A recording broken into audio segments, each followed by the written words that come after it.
Om Namo Bhagavate Vasudevaya.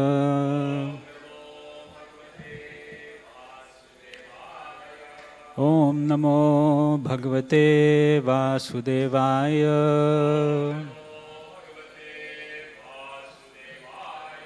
Om Namo Bhagavate Vasudevaya.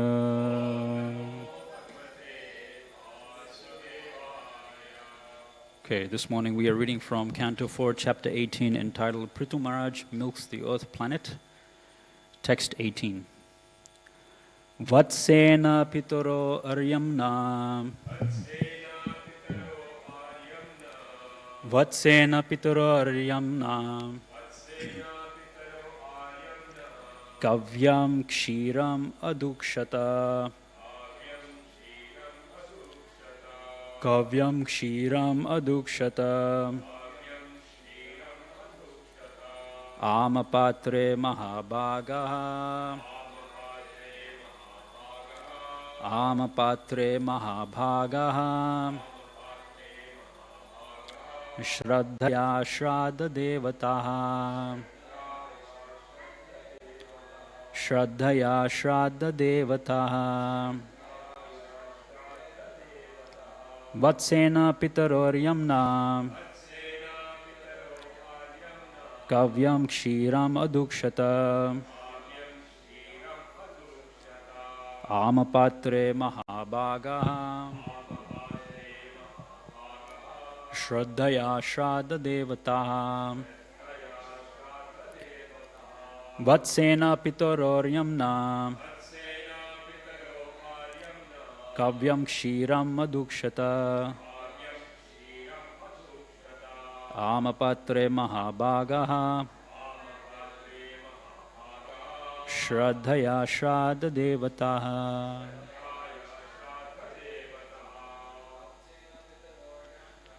Vatsena pitororyamna.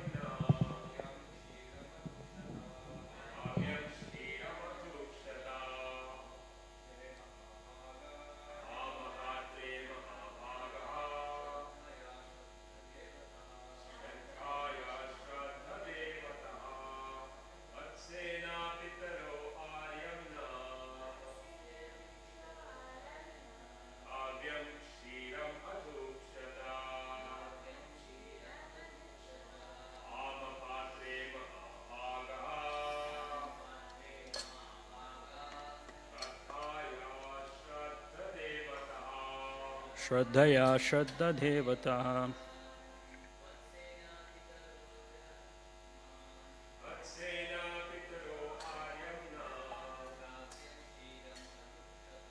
Kavyam kshiram adukshata.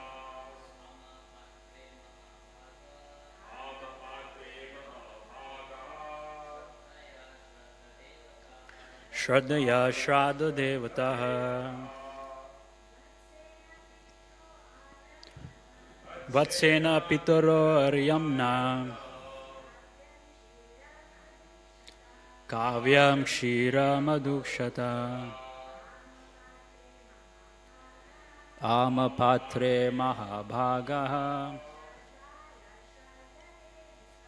Shraddhaya shraddha devataha. Vatsena, by the calf. Pitaraha, the inhabitants of Pitraloka. Aryamna, by the god of Pitraloka. Aryamna. Aryama. Kavyam, offerings of food to ancestors. Kshiram, milk. Adukshata, took out. Amapatre, into an unbaked earthen pot. Mahabhaga, the greatly fortunate. Shraddhaya, with great faith. Shraddha devataha, the demigods presiding over Shraddha ceremonies. In honor of deceased relatives. Translation and purport by His Divine Grace, A.C. Bhaktivedanta Swami Srila Prabhupada Ki Jai. Translation. The fortunate inhabitants of Pitraloka who preside over the funeral ceremonies made Aryama into a calf. With great faith they milked kavya, food offered to the ancestors, into an unbaked earthen pot. Purport. In Bhagavad Gita 9:25, it is said, Pitrin yanti pitra vrataha. Those who are interested in family welfare are called pitra vrataha. There is a planet called Pitraloka, and the predominating deity of that planet is called Aryama. He is somewhat of a demigod, and by satisfying him, one can help ghostly family members develop a gross body. Those who are very sinful and attached to their family, house, village or country do not receive a gross body made of the material elements, but remain in a subtle body composed of mind, ego, and intelligence. Those who live in such subtle bodies are called ghosts. This ghostly position is very painful because a ghost has intelligence, mind, and ego and wants to enjoy material life. But because he doesn't have a gross material body, he can only create disturbances for want of material satisfaction. It is the duty of family members, especially the son, to offer oblations to the demigod Aryama or to Lord Vishnu. From time immemorial in India, the son of a dead man goes to Gaya and, at a Vishnu temple there, offers oblations for the benefit of his ghostly father. It is not that everyone's father becomes a ghost, but the oblations of Pinda are offered to the lotus feet of Lord Vishnu, so that if a family member happens to become a ghost, he will be favored with a gross body. However, if one is habituated to taking the prasad of Lord Vishnu, there is no chance of his becoming a ghost or anything lower than a human being. In Vedic civilization, there is a performance called Shraddha, by which food is offered with faith and devotion. If one offers oblations with faith and devotion, either to the lotus feet of Lord Vishnu or to his representative in Pitraloka, Aryama, one's forefathers will attain material bodies to enjoy whatever material enjoyment is due them. In other words, they do not have to become ghosts. Om Jnana-timirandasya Jnananjana-shalakaya Chakshurmilitam Yena Tasmai Shri Gurave Namah Shri Chaitanya Manobishtam Stapitam Yena Bhutale Swayam Rupa Kadamayam Dadati Swapadantikam Vandeham Shri Guru Shri Utapadakamalam Shri Gurun Vaishnavamshcha Shri Rupam Sagrajatam Sahagana Raghunathanvitam Tam Sajivam Samhitam Savadutam Parijana Sahitam Krishna Chaitanya Devam Shri Radha Krishna Padan Sahagana Lalita Shri Vishakhanvitam Sham He Krishna Karuna Sindhu Dinabandho Jagatpate Gopesha Gopika Kanta Radha Kanta Namostute Tapte Kanchana Gaurangi Radhe Vrindavaneshwari Vrishabhanu Sute Devi Pranamami Haripriye Vansha Kalpaturubesha Kripa Sindhu Bevacha Patitanam Pavanebhyo Vaishnavebhyo Namo Namaha Jai Shri Krishna Chaitanya Prabhu Nityananda Shri Advaita Gadadhara Srivasari Gaura Bhaktavinda Hare Krishna, Krishna Krishna, Hare Hare Hare Rama, Rama Rama, Hare Hare. So as Mother Earth usually does, she appeals to higher personalities, in this case Prithu Maharaj, and prior to Krishna's advent, she also appeared before Brahma in the form of a cow. So because cow is mother, and cows, being a mother, deserve to be protected as well. So she's appealing for help to Prithu Maharaj. Prithu Maharaj is demanding that she release all the grains which she's hidden within herself in the earth's surface. And she says, yes, I will release them, but on one condition, and that is that I can only give something when I have affection for my children, right? So this relationship is a very important issue here that Srimad Bhagavatam is talking about. So the mother is there, and Mother Earth is willing to give her resources to her children they have to present themselves in the form of a calf, like an innocent child. So the same way, in our relationship with Gopinath, it's the same thing. Ganesham Prabhu many times used to say initially that we should live our devotional life in such a way that we can approach Radha Gopinath just like innocent little kids. Just like you've seen little toddlers walking around in the temple room. They can hardly stand, they try to stand, they walk around, they fall down, and they look very innocent. They are very innocent, at least in that age, they're very innocent. Like that, we should approach the Supreme Personality of Godhead. So in that mood, Mother Earth is approaching Prithu Maharaj. So she says, if you give me a calf, and I feel affection for that calf, then I will supply whatever that calf needs. So what we're seeing in this section of Srimad Bhagavatam is that different living entities, human beings, demigods, rakshasas, asuras, here we see the pitris, they're choosing the best representative from their group of living entities. So that, as the calf, so that Mother Earth will supply all of them, their whole race, with whatever they want. So the science of relationship is actually discussed in the 10th canto of Srimad Bhagavatam, in a famous interaction between Krishna and the gopis, actually, because that's the highest levels of relationship, right, that we're trying to strive to achieve. So there we see, Srila Prabhupada mentions in the Krishna book, it's also mentioned in Srimad Bhagavatam 10th canto, that Krishna was dancing with the gopis in the dead of night in Vrindavan, in the full moon and the autumn season. And then all of a sudden, Krishna disappears from the Rasa dance. And then the gopis are just thrown into a sea of devastation, an ocean of devastation. They become, it's explained, they become like mad women. They start to go around Vrindavan in the forest in a group. They start to enact Krishna's pastimes. They start to ask the creepers, they start to ask different trees and plants. They start to ask the animals and the deers, have you seen Krishna? Where is Krishna? Where is he gone? They're so much absorbed in Krishna. Krishna has apparently abandoned them. He was dancing with them in a very close relationship, and now he's gone in a second. Then Krishna appears before them. And then they accuse Krishna. They want to know from Krishna, what type of relationship do you have with the living entities? Do you have with your devotees? They say there are some type of people who have a merchant type of relationship, like a businessman type of relationship.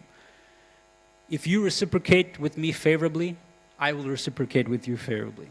If you put me down, I'll also put you down as well. So it's like a tit-for-tat relationship. And that's, majority-wise, that's the type of relationship we see in the mature world, right? If you look out for my interests, if you take care of my sense gratification, then I'll reciprocate with you in kind as well. So Krishna, do you have that type of relationship with your devotees, tit for tat? The second type of relationship that the gopis ask Krishna, if he has, is that there are some people who keep giving themselves even though you might not give yourself to them. And Srila Prabhupada explains the perfect example of that is the parents or the mother, especially the mother. Right? The little kids, they throw tantrums, they pass stool, urine everywhere, they vomit everywhere. Still the mother is extending herself, sacrificing, and still taking care of the child. So some people give themselves even though you may not reciprocate with them properly. So Krishna, do you follow that relationship? And the third type of relationship they ask Krishna, or Krishna, are you the type of person that even though we may reciprocate with you, you don't reciprocate with us? And it mentions there in the 10th canto of Srimad Bhagavatam that two types of people fall in that category. Those who are envious, right? So if you reciprocate with someone who's envious of you, you may give them gifts, this, that, but because they're envious maybe of your position or your abilities, your skills, they may accept your gift or whatever, they may accept your kind words, but they don't say anything back. Or the second category, or the second type of people in that category, is Atmaramas. So people who are, transcended from material attachments, all that sort of stuff. So they want nothing to do with this material world. So you can try to have a relationship with them, they just want to be focused in Brahman meditation like that. They don't want any material relationships. So Krishna, are you like that? Then Krishna's answer is interesting. He says, actually, I don't belong to any of these three categories. I have my own category. Actually, I'm always reciprocating with the living entity, always. So we're here in this mature world. Apparently, we're not reciprocating with Krishna, because we're just looking out for our own sense gratification. But Krishna is within us as Paramatma. He wants to maintain that relationship, that connection with us. So Krishna says to them that I'm always reciprocating with the living entity by fulfilling the living entity's desire. But there is a reason why I sometimes hide myself. I don't reciprocate apparently with the living entity. And what is the reason? The reason is because I want to increase the living entity's hankering and attachment for me. So that is evidenced, obviously I just mentioned gopis. It's also evidenced in the life of Narada Muni, the previous life of Narada Muni, where he got that little taste of bhakti by serving the Bhakti Vedantas who came to his mother's ashram during the Chaturmas. So he got some boost, initial taste in bhakti, and then, Krishna just left him. He didn't feel the reciprocation. His mother died when she was out in the field, a snake bit her, and he started wandering around, where is Krishna, where is Krishna? And Krishna comes to him in his meditation, just like a flash, and he says, in this lifetime, you won't see me again. And in this way, he increases Narada Muni's attachment for him. So that is the category of Krishna. Now, what is the category of Mother Earth? I mentioned that the second category is the type of people who give themselves to another person, even though that person may not give themselves to you. And in the Bhagavatam, it's mentioned that mothers and parents, they fall in that category. Now, Mother Earth, she's a mother, right? Bhumi Devi, Prithvi Dhara, she supports the living entity, she's the mother. So you would expect that she falls in that second category as well. But actually she doesn't. She falls in this first category, which is that merchant type of category. And there's a reason for it. The merchant category means that Mother Earth will only supply her grains and the necessities like diamonds and jewels and whatever other things are found from her earth if the living entities uphold Dharma. If the living entities don't uphold Dharma, she will take all these resources and withhold them within herself. And we see that. So Vena, he destroyed Dharma, he stopped the Brahmanas from doing sacrifice, he basically destroyed the Vedic culture. And then Mother Earth, reciprocated by taking the grains away. So is that cruel? No, it's not. Because the reason for that is just like a parent punishing a child. If Mother Earth kept giving her resources to the living entities, even though they followed the path of adharma, then adharma would keep increasing unlimitedly. So she wants to stop the living entities from following a dharmic path, therefore she takes away the necessities of life. And therefore they're left with no option but to surrender to the process of yajna, because that is the only way, Krishna mentions in the Bhagavad Gita, that living entities can live, by process of yajna. By doing yajna, the rains come and the rains bring food grains for the subsistence of the living entities. And if you think about it, death, there's a reason for death as well. Why is it that we take birth in this mature world in a certain type of body and we start to get old and we have to die? So this is an arrangement by the Supreme Personality of Godhead to stop us from unlimitedly accumulating sinful activities for which we'll have to suffer. Just imagine you're like some big dictator, some very big tyrant or something like that. Maybe not you, but someone else in history. So such a person is accumulating so much bad karma. So death is a mechanism that Krishna introduces to stop that person from keeping on accumulating all this bad karma, and so that they can reset in the next life. Old age also has that effect as well. Old age is also the mercy of Krishna, because we all have that hankering to satisfy our senses unlimitedly. Yep. Lust is dushparena analenacha, Krishna mentions. It's never satisfied. So we're unlimitedly trying to satisfy our senses. But old age forces us to reduce our amount of sense gratification. Thereby it reduces us from accumulating more and more sinful reactions, because we can't do certain things that we were able to do when we were younger. So both Old age and death, and if you see it, birth and diseases as well, are all an arrangement from the Supreme Personality of Godhead to frustrate the living entities so that they will turn towards Krishna. So here, as I mentioned, the particular type of inhabitants which are asking Krishna for something are the Pitris, and here it's mentioned, where is it? Okay, so the fortunate inhabitants of Pitraloka who preside over the funeral ceremonies made Aryama into a calf.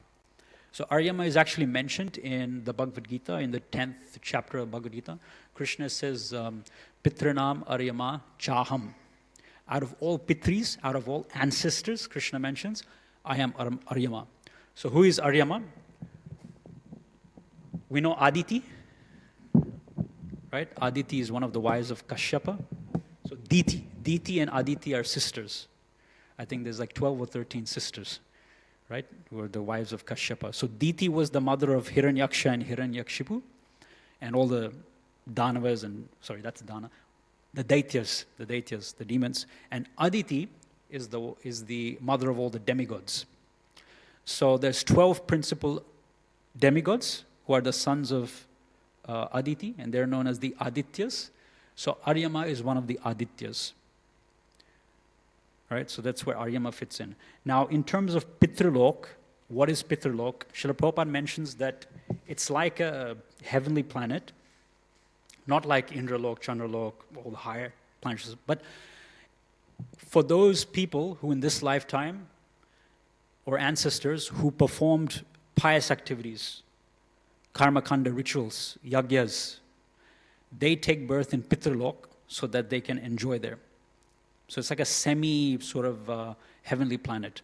And once you exhaust your good karma there, you again have to take birth in planet Earth.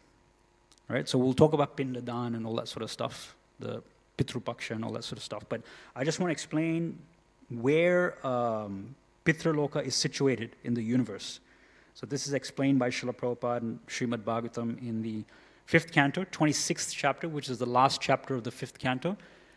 In text number 4, Parikshit Maharaj asks Shukadev Goswami, my dear Lord, are the hellish regions outside the universe, within the covering of the universe, or in different places on this planet? So where are the hells located, where all the living entities get punished? And Shukadev Goswami here replies, all the hellish planets are situated in the intermediate space between the 3 worlds and Garbhodaka ocean. So try to picture this, right? You have Bhur, Bhuva, Swaha. Bhur is the earthly planetary system, Bhur Mandala, that's where we stay. It's like a disk. It's a thick disk. And we stay on the top of that, in a little tiny globe called Bharat Khanda. Right? So our Earth planet with the continents and the oceans, it represents one tiny speck, pretty much, on Bhumandala, on the disk of Bhumandala. Above us is Bhuvar, which is where all the living entities, like the subtle living entities, like the Pishachas and the ghosts and the Rakshasas, they stay there.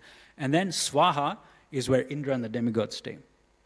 Now, you have the hellish planets as well, which are below Bhumandala. So I mentioned Bhumandala is a thick disk.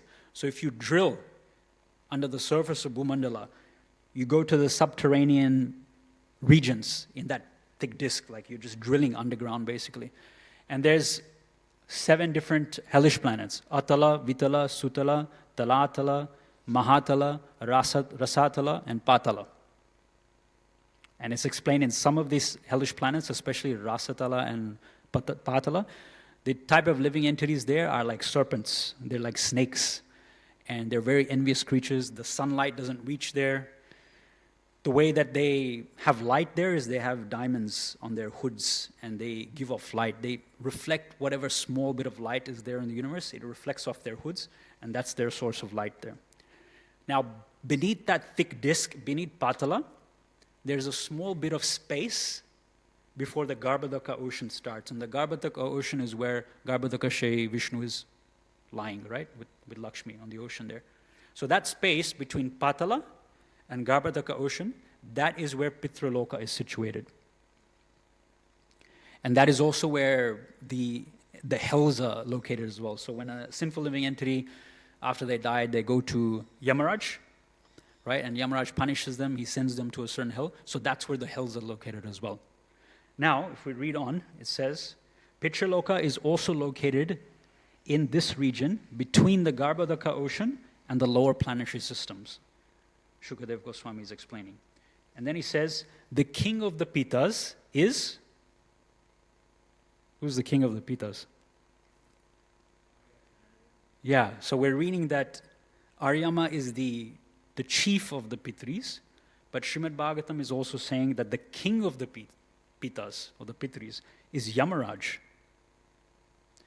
The king of the Pitas is Yamaraj, the very powerful son of the sun god.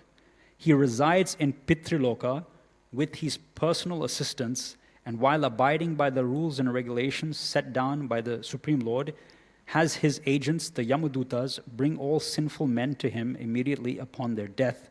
After bringing them within his jurisdiction, he properly judges them according to their specific sinful activities and sends them to one of the many hellish planets for suitable punishments. So it makes sense why Yamaraj is there in Pitraloka, because the hells are also close by. And in this regard, we can just quickly recite the story of Manduka Muni. So basically, long time ago, there was a group of thieves who had stolen a lot of valuable jewels from a king. And they were running away after their theft. And they came upon the ashram of Manduka Muni. He was meditating in the ashram. In some places, Prabhupada mentioned in his purport, he's called Manduka Muni. In other places, he's known as Mandavya Muni as well. So they came, and then they decided to hide these jewels in the ashram, and they stayed there, and then the guards came, the king's soldiers, they came, and they saw that the jewels were there, and they thought that Manduka Muni was responsible for the theft, as well as the thieves. So they decided to punish them, take them to the king, and punish them. The king ordered that the punishment for these thieves and Manduka Muni is that their bodies will be pierced on sharp, let's say, trees. So trees, like tree trunks, which have been cut away so that the top of it is like a sharp spike. So the 3 thieves who actually did the burglary, they were thrown on top of these spikes and they died. Now came time for Manduka Muni to have the same fate. And the king's guards, they threw Manduka Muni on that sharp spike. But his body, the spike did not pierce his body. So he was feeling the pain, intense pain. But no matter what happened, the spike would not pierce his body. And he just kept sitting there, basically. And it's mentioned in Mahabharata that even at one point, Lord Shiva came there and blessed Manduka Muni so that he won't feel pain. Several demigods came. They also blessed Manduka Muni as well. So the king found out that nothing's happening to this great sage. So he just let him go, basically. Okay, he's some special person, so he let him go. And then it's explained that in Manduka Muni's travels, he comes across Yamaraj and he asks Yamaraj, why is it that I was put through this punishment? And Yamaraj explains that when you were a young boy, at that time, you had gotten a piece of straw and you had pierced an insect. So for that karmic action, the reaction is that you are supposed to suffer like that by being impaled on a tree trunk like that. And then Manduka Muni gets very angry at Yamaraj and he tells him that the Shastras say that for a person who is younger than 12 years old, if such a person commits any sinful activity, because of the immaturity of that person is not supposed to receive any karmic reactions. So why did you give me this reaction? I was younger than 12 years old. And in that anger, he curses Yamaraj. And he curses him that you will become a Shudra. So as a result, Yamaraj takes birth as Vidura, right? The Shudra brother of Dhritarashtra and Pandu. So we know Vidura's story. He was always very affectionate to the Pandavas. He, at many times, tried to convince Dhritarashtra to basically take Duryodhana out from that power position because he was not following the proper dharmic principles. So at one point, Duryodhana, Dushasan, all the Kurus, they get very angry at Vidura. and they just call him ill names. They just say, you're just the son of a Shudrani. And Vidura gets upset and he leaves the Kuru palace. He puts his bow, Srimad Bhagavatam explains, he hangs his bow on the door of the palace and he just leaves. And he goes on travels and he meets Uddhava. Now Uddhava has just spoken to Krishna, because Krishna is just about to depart to go back to the spiritual world. And Krishna has told Uddhava, you go to Badrikashram, you continue there and you continue your tapasya on me so that you'll also attain the spiritual world again. And when Uddhava meets Vidura, he tells Vidura, you keep walking down there and you'll come across an old rishi, his name is Maitreya. And Maitreya, he was also hearing the conversation between myself and Krishna. And he will teach you the Srimad Bhagavatam. So he keeps going and he meets Maitreya, he hears the Srimad Bhagavatam, and it's explained that after some time, Vidura dies. He leaves his body. Where does Vidura go after that? He goes back to Pitraloka. It's explained. So that's the difference, because the Pandavas were pure devotees of Krishna. So they follow Krishna wherever Krishna goes. But of course, Yamaraj is also a pure devotee of Krishna. He's one of the, what do you call it? Mahajans, right? So he's one of the Mahajans. So, of course, he also deserves to go to the spiritual world, but he has a duty that Krishna has entrusted him with, which is to administer justice to living entities. So he actually returns back to the Pitraloka, right? So that's the thing. Now, here Srila Prabhupada is talking about Pindadan. Those who are interested in family welfare are called Pitra Vrata. And Prabhupada mentions that they offer oblations to the ancestors. So I was explaining that you can only stay in Pitraloka if your family, it's mentioned especially the sons, if they offer on a regular basis Pinda, which is basically the prasad of Vishnu. If they offer that to you, then you're allowed to stay in Pitraloka. And if you get that Vishnu prasad, you can enjoy a nice life in Pitraloka, and in your next lifetime, because you're taking that Mahaprasad of Vishnu, you can progress to the spiritual world from there. So the great worry of the karma khandis is that I need to have a son, I need to have children, because they can perform this pindadan for me. If they don't, then I'll be forced to come back to this material world again. So it's a very karma khandic psychology there. Now, there's a story in Mahabharata of Karna as well. We all know how Karna passed away on the battlefield of Kurukshetra. Like his chariot wheel got stuck in a hole. And Krishna advises Arjuna at that time to basically kill him. So after Karna dies, Mahabharata explains that he actually ascends to the heavenly planets. Because we learn in the second chapter of the Bhagavad Gita, that if a Kshatriya dies on the battlefield, then he goes to the heavenly planets. So Karna ascends to the heavenly planets.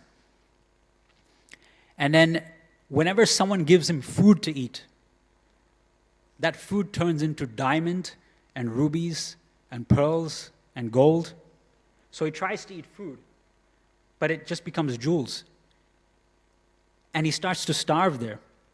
And he asks Indra one day that, I'm getting all this food here to eat, but why is it turning into diamonds and jewels? And Indra tells Karna that the reason for this is because while you were living in the earth planet, you were known as Danavir. Danavir means the great giver of charity. You gave a lot of charity to so many people, to the Brahmanas especially, so much charity you gave. But you only gave diamonds and jewels and wealth and land and clothes. You did not give food. You did not give Mahaprasad to the Brahmanas. You did not give Mahaprasad in the form of food to your ancestors. And because of this, you have no food to eat here in the heavenly planets. Then Karna realizes his mistake. He approaches Yamaraj. We're talking about Yamaraj. And he begs Yamaraj, my dear Yamaraj, please let me rectify this mistake, which I did while I was on the earth. Please allow me to take some time, spend some time on the earth again, so that I can rectify my mistake. Yamaraj gives him a concession of 15 days. So Karna gets 15 days to come back to the earth planet, where he performs pinda to his ancestors every single day. And he gives vast amounts of Mahaprasad to the Brahmanas every single day. And then again, he ascends back to the heavenly planets and enjoys there. So, what was this 15-day period? This 15-day period is called Pitru Paksha, and it occurs in the months of August and September, which in the Vedic calendar, this month is called Bhadra. So we have the Bhadra Purnima on that month as well. We have also Janmashtami on that month. Radhashtami also comes on that month as well. So this Pitru Paksha is a 15-day period that that is the time when Karna came and did that Pitru Paksha for 15 days. So that is the story behind Pitru Paksha. Now, although devotees are transcended from this, right? Like it says in Srimad Bhagavatam, that for one who is a devotee of Mukunda, he has no obligations to the forefathers, to the family members, to the demigods, to the rishis, to the sages. But we see in the start of Bhagavad Gita that Arjuna is telling Krishna, he says, Kulakshaya pranashanti kula dharma sanatana dharma nashte kulam krishnam adharma bhivatyutta. Adharma bhivavat Krishna pradushunti kulastriya strishu dushta savashnya jayate varna sankara. And then he says, Sankara narakayava kulagnanam kulasya patanti pitaro hyesham lupta pinda the kokara. He says, if I kill these soldiers on this battlefield, sons, uncles, fathers, grandfathers, then no one will uphold the family tradition. So family tradition is lost. People become involved in irreligion. Because there's adharma, irreligion, no one will protect the women in society. They will degrade in their purity. And then people will take advantage of them, and Varna Sankara will be born in society. Unwanted progeny, unwanted children. And because this progeny, these children, are not trained in Vedic culture, they will stop offering Pinda, Mahaprasad of Vishnu, to the ancestors. And as a result, they will dwell in hell always. So Arjuna is a pure devotee of Krishna. Why is he emphasizing Pitru Paksha and this Pindadan so much? We see also in 7th canto Srimad Bhagavatam that when Nrsimhadev, he killed Hiranyakshipu, then he tells Prahlad Maharaj, you perform the final rites for your father. You perform the Shraddha ceremony for your father. Supreme Personality of Godhead himself is telling Prahlad Maharaj. We see, again, this happens, I'm not sure if it's mentioned in Bhagavatam, but in Mahabharata it's mentioned that when Yudhishthir Maharaj was encouraged by Narada Muni to perform the Rajasuya sacrifice to establish his preeminence as the emperor in Bharatavarsha and the whole earth planet. At that time, one of the reasons that Narada Muni tells Yudhishthir Maharaj, he says that I've just gone to the heavenly planets before I came and met you, and I saw your father Pandu there. He was there as well. And if you perform this Rajasuya sacrifice, he'll get the benefit and he'll be promoted to the spiritual world as well if Krishna is glorified in this Rajasuya Yagya. So again, he uses this. We see that when all the Kauravas, they die in the battle of Kurukshetra, then Dhritarashtra and Gandhari, they're staying in the house of the Pandavas. And the Pandavas, they used to help Dhritarashtra perform Shraddha ceremony for his children. So this is emphasized, apparently even by pure devotees. So how is that? How do we understand that? Because devotees, first of all, Krishna mentions in the 3rd chapter, he says that even though you may be a pure devotee, still you need to perform yagya, dan, and tapa to set an example for the common people. Yad yad acharati shashtas tat tat evetarjanam. Right? So that's the context there in Bhagavad Gita. And he says, Krishna says in the Gita, kings like Janak Maharaj, right? They still performed seemingly karma-kanda sacrifices, of course, but dovetailed with Krishna consciousness, just to set an example for the population. They could have just engaged themselves in direct bhakti, just chanting Hare Krishna, but they engaged in ritualistic sacrifices. So devotees need to engage themselves in yagya, dan, tapa. Krishna says in the Gita, natyajam karem evatat. You should never give up yagya, sacrifice, dan, giving charity to others, and tapa, performing penances and austerities. Even if you're an Atmarama, even if you're a pure devotee, you should never stop these things. Because they will keep purifying you. They will keep advancing your Krishna consciousness. So there's 2 things here, punya and sukriti. So punya means meritorious activities, right? And there's 2 verses which is mentioned. One verse is there in the Bhagavad Gita, one verse is there mentioned in the Bhagavatam. So Krishna mentions to Arjuna in the Bhagavad Gita, he says, Yesham tva antagatam papam jananam punya karmanam te dvanda moha nirmukta bhajante mam drida vartaha. In the lives of those who have acted piously in their previous life or in this life previously, their sinful reactions are eradicated.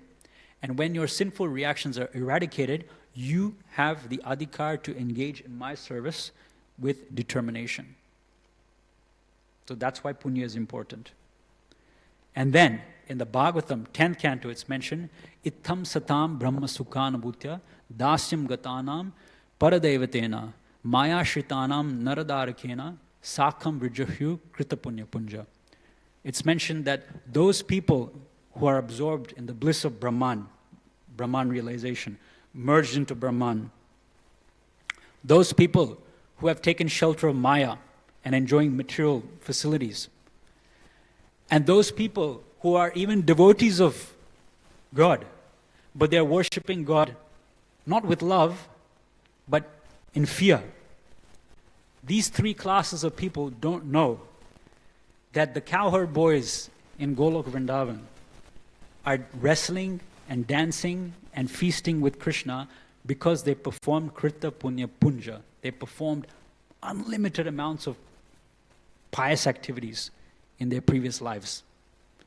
So we should take every opportunity to increase our punya. And punya is there available in so many different ways, just by circling Tulsi Marni, just by bowing in front of the deities. I was just reading yesterday that when Srila Prabhupada, he went to America, he went and met Vishnu Jan Maharaj, and he went and met Tamal Krishna Maharaj. So these 2 disciples of his, they were running the Radha Damodar traveling Sankirtan party. So they had their buses and they were combing across the country, distributing the holy name, prasad, books, Back to Godhead magazines. And Srila Prabhupada was visiting them, the Radha Damodar traveling party, and he boarded one of their buses and he saw how the deity was worshipped very nicely on the bus. And then he told those book distributors, those Sankirtan devotees, he told them that what Valmiki and other yogis achieved in previous yugas by meditating for 60,000 years, we can achieve the same thing. You can achieve the same thing in Kali Yuga by just performing a few days of Sankirtan. This is coming from a memory of one of Srila Prabhupada's disciples. So Prabhupada said like that. Just by performing 2 or 3 days of Sankirtan, whether that's Harinam, going on Harinam every day, or distributing books, just for 2 or 3 days, you get the same sukriti, the same pious credit as someone would have gotten in Satya Yuga meditating for 60,000 years. Bhaktivinoda Thakur mentions that there's 3 types of sukriti. Sukriti, punya, same thing basically. Sukriti means your adhikar, the credit, the merit that you get, which increases your adhikar. So Bhaktivinoda Thakur mentions that there's 3 different types of sukriti, and Srila Prabhupada elaborates this in his purports to Chaitanya Charitamrita Madhya Lila. There's Bhogonmukhi sukriti, there's Jnanonmukhi sukriti, and there's Bhaktionmukhi sukriti. Bhogonmukhi sukriti is performing rituals and pious activities so that in the future you'll be qualified to enjoy material sense gratification. That's called Bhogonmukhi sukriti. Jnanonmukhi sukriti is the sukriti you get by performing spiritual activities, tapasya, sadhana, which will eventually allow you to become merged in Brahman. Bhaktionmukhi sukriti is performing activities which will allow you to become a pure devotee in the future. And Bhaktivinoda Thakur mentions that he further divides them into 2 higher groups. He says there's Naimittika sukriti and there's Nitya sukriti. Naimittika means temporary, Nitya means eternal. So he says Naimittika sukriti is Bhoganmukhi sukriti and Jnanonmukhi sukriti, and Nitya sukriti, eternal sukriti, is Bhaktionmukhi sukriti, he mentions. So devotees want Bhaktionmukhi sukriti. As I mentioned, it's very simple. Just like I remember one devotee, he was in the ashram many years back, and we used to go on book distribution, and we used to take a big trolley with us, right? And we used to stacked that trolley with like 3-4 boxes. And that time the metro was not there, so we used to take the train. And many times, you know that the gap from the platform to the train is quite big sometimes. So we don't want to risk that the trolley falls between the gap and goes onto the railroad, the tracks at the bottom. So when we want to put the trolley onto the train carriage, or we want to take the trolley off onto the platform again, he would just very expertly ask one of the karmis on the train, some business person drinking coffee or someone on their smartphone, excuse me, could you just help me for 10 seconds? And the person would hold the other end of the trolley and just put it on the platform or put it on the train. So they're getting Agyanta Sukriti. Sukriti, which is geared towards bhakti because it's pleasing the Vaishnavas, it's pleasing Krishna because they're assisting in devotional service, and it's helping them, that Sukriti, it will qualify them to one day become a pure devotee. So the more Agyanta Sukriti directed towards bhakti we have, the more chance it is for a living entity to come to Krishna consciousness. So it's very special. I'll just finish with one quick story, if that's okay. It's a story, again, from the Mahabharata, but it just shows how strictly and with great determination we should perform our bhakti. So this is a story of a king called Rukmangada. So he had a wife, a queen called Sandhyavali, and he had a son called Dharmangada. So Rukmangada was the king, Sandhyavali is his wife, and his son was Dharmangada. And he was a great devotee of Lord Krishna, Lord Vishnu, and he used to observe Ekadashi Vrat very seriously, very seriously. If you read the Shastra, it's mentioned that Ekadashi Vrat actually starts the day before, on Dashami, and it finishes on Dwadashi, which is the day after Ekadashi, which is today. And one of the things that's mentioned, there's many rules, but one of the things that's mentioned is that on Dashami, you're supposed to only eat once a day, one meal of grains a day on that day, and you fast on Ekadashi, and on Dwadashi, you're supposed to eat, again, only one meal a day of grains. Right? So this is technical thing. So he used to observe this Ekadashi Vrat very successfully. So much so that anyone who died in his kingdom, and he imposed this rule on all of his citizens as well. So they had to, the whole kingdom had to perform Ekadashi. And Yamaraj was like, hey, all the people who are dying in this kingdom are going straight back to Vaikuntha. You know, I'm becoming jobless here. Like, no one is coming to me. There's no sinful people in this king's kingdom. So he approaches Brahma, and Brahma decides to test him. Is this king really strictly following Ekadashi? Let's test him. So he creates an Apsara. Her name is Mohini, right? And he sends her to distract this king. So she comes into the kingdom, and then when the king sees her, he basically just falls in love with her, right? And he says that, I want to marry you. And Moni tells him that I will marry you, but only on one condition, that you fulfill whatever desire I have, and you never say no. On that condition, I'll marry you. Then he says, yes, okay, I'll marry you. So they marry, and then he becomes so infatuated with Mohini that he gives up the rulership of his kingdom. He gives it to his son, so his son becomes the king, even though he's still alive. He's still able and healthy. And he starts to just enjoy with Mohini. He even sort of neglects his other wife, Sandhyavali, as well. But there's one thing he didn't give up, as I mentioned. Even though he was with Mohini, he used to always observe Ekadashi Vrat. So then one day what happens is his son, Dharmangada, he announces to his citizens, tomorrow is Kartik is starting, or Kartik has already started, and tomorrow is a very auspicious Ekadashi. It's Rama Ekadashi in the month of Kartik, and if you perform this, I mean, you have to perform this, you'll get a lot of benefit. So the king hears this, Rukmangada, he hears this, and he starts to prepare himself. Okay, tomorrow's Ekadashi, I have to get in the proper mood, proper consciousness. At that moment, Mohini tells him, give up this Ekadashi Vrat and instead have lunch with me tomorrow. Don't fast, have lunch with me tomorrow. And he says, I can't do this. I've always observed this. Padma Puran says that one should observe Ekadashi Vrat from the age of 8 to 80. One should observe. And then there's a great dilemma. And then Rukmangada's family was so, you can see how much devoted they were. Sandhyavali, she comes to Rukmangada, her husband, and she says that for a mother, her son is very dear. The mother is very attached to the son. But I know that pleasing the Supreme Personality of Godhead is more important than material relationships. So Moini says that you don't have to have lunch with me on one condition. You can do your Ekadashi Vrat tomorrow, but in return you have to kill your son. You have to cut off the head of your son. So when Sandhyavali hears this, the first wife of the king, she approaches the king and says, for a mother, the son is very dear, but uphold your Vrat of Ekadashi, even at the risk of your son dying, because the pleasure of the Supreme Personality of Godhead is more important than material relationships. So that's what his wife tells him.